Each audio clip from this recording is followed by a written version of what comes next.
Hello everyone guys, if you don't know me, my name is Laura, known also like Laura Artist 68. You can see in my flat there are lots of my painting transformed practically in an art gallery, and all this painting can be found on my website, that is www.lauraartist68.uk. By the way guys, I am here talking about narrowboat. I am an artist and I like a bit of bohemian and adventurous life. And before arriving here in Newcastle, I have lived for 8 years in London and then 3 years, 2 years in Bristol. By the way, when I was in London, I decided to buy a narrowboat because the rent are too expensive, and I thought that if I bought a narrowboat, I could save money. I decided also to do this step because at that time I had a relationship with a guy that was living around Marlborough, and he suggested me to buy this narrowboat, supported me to buy this narrowboat because I was living half in his house and half in London for work. So I was paying a whole month of rent when I was in London for 3-4 days a week. So I did a sort of research online, also in that website called Apollo, and I arrived to my narrowboat in north of Birmingham. I went in this marina in north of Birmingham, and I decided to buy my narrowboat called Summer Place, old boat, 30 years old. So I had to do some work to make a better life. So I had a sofa, I changed some bits inside the engine, I decided to use my hair dryer for my hair because I can't go out in the morning after the shower in London in winter with the wet hair. So I had to put that device that transformed the electricity from 12 watt to the normal watt to be able to use a hair dryer. I put a solar panel, and I thought it was good, my life on the narrowboat. Well, guys, this is my sincere opinion. If especially you are a woman and you live alone on the narrowboat, do that. If you live and you pay a mooring in a marina. By London, the mooring are very, very expensive, and many people are living on narrowboat because they think like me that is cheaper and fantastic life.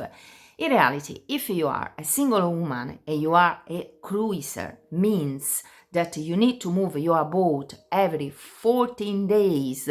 Otherwise, the company that is managing the river trust canals, that is an awful company. They have no empathy towards people living on a narrowboat in London. They are chasing you, and you need to move every 14 days. And until 2019, when I sold my narrowboat, thanks to a brilliant marina in Slough, practically you need to do 21 miles per year. So I was cruising from Uxbridge to Little Venice going back. It was quite long cruising because they don't want they don't want that you move the boat like A B B A. You need to do A B C D E F G. No, you need to do that. And I thought that traveling from Uxbridge to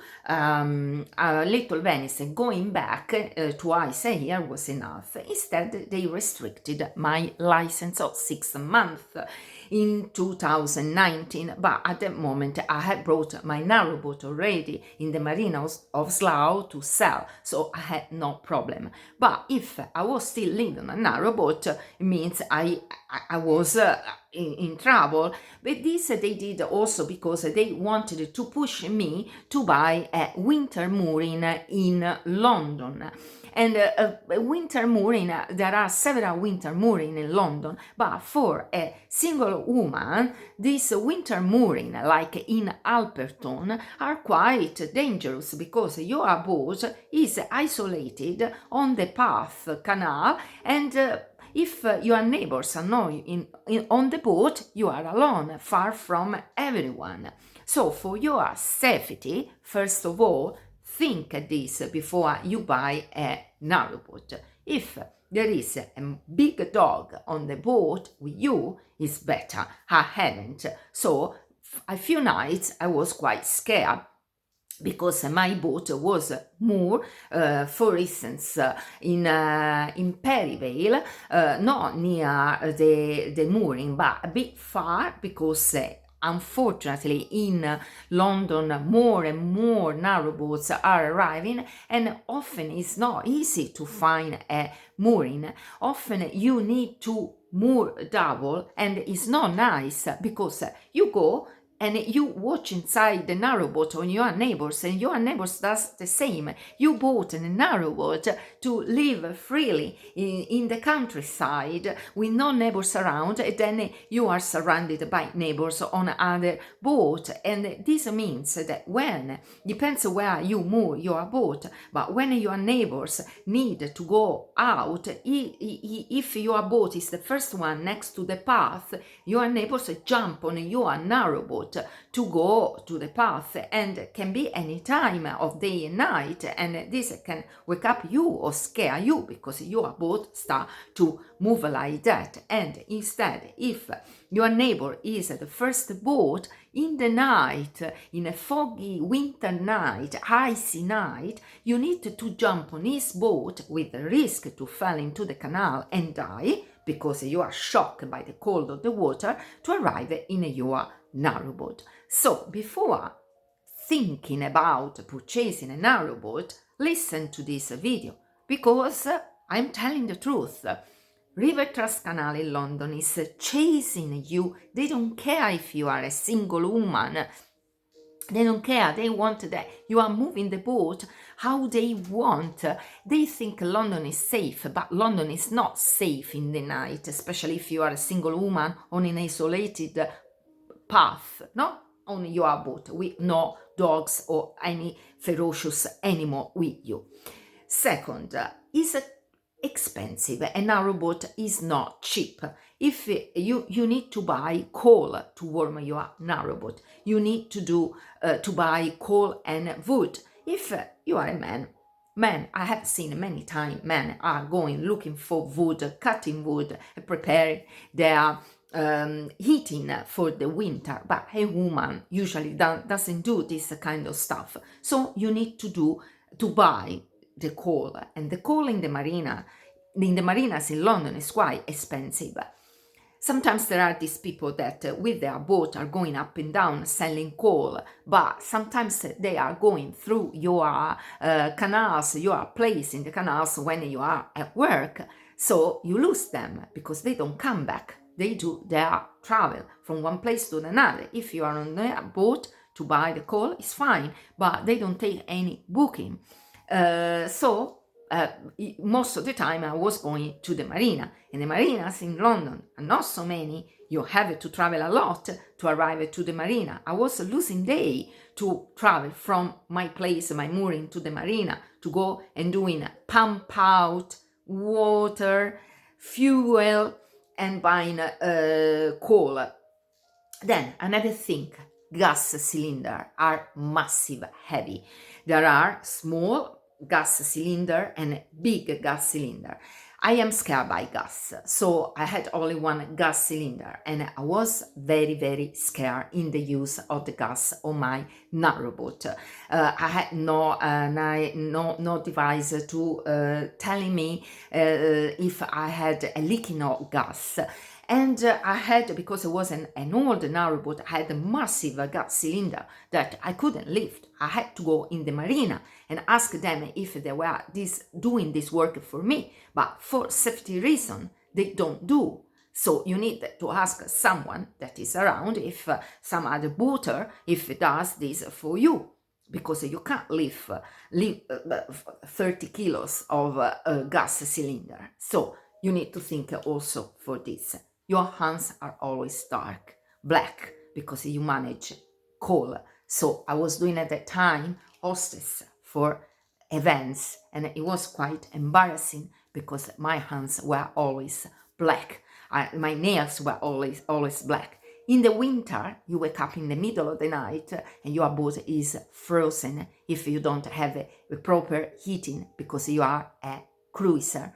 And so you need to put an alarm in the night to wake up. You need to wake up and put coal, better than wood, because it lasts longer if you don't want to wake up in the morning in a frozen boat. I found my bottle of olive oil completely frozen. So you need to think about this. Safety, heavy stuff on the boat.